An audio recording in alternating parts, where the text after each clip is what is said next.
Ya, perjalanan pulang kami di sana diguyur hujan. Ini masih di turunan dari arah Alan Panjang menuju Morowali. Kalau dihitung dari Morowali ini sekitar 1,5 jam perjalanan sana. Ini hujannya lumayan lebat. Tadi kita sampai di hampir perbatasan dengan Sari Bayang. Kita berhenti juga di sebuah rumah di Binuang. Kemudian kita putuskan untuk kembali dan ini jalan pulang. Ini Mensa Putra. Dan ini hujannya lumayan lebat. Ini di samping hujan juga berkabut dan licin.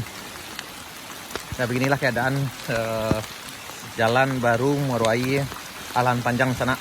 Kita tempuh dari arah Morowali. Ini hujan lebat. Sekarang sekitar jam 15.30. Yap. Ini lumayan lebat sana, itu ke arah bawah menuju Morowali dan ini dari arah Alan Panjang. Ini masih banyak PR yang perlu dikerjakan dalam pembangunan jalan ini sana.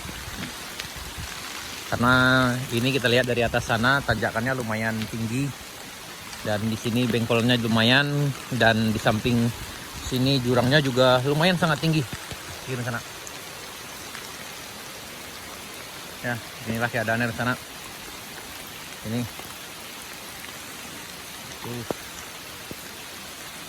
Yap, bagi rekan kami yang pecinta off-road mungkin motor trail bisa coba jalur ini dari arah Morowali atau mungkin dari arah Alan Panjang ke menuju Morowali.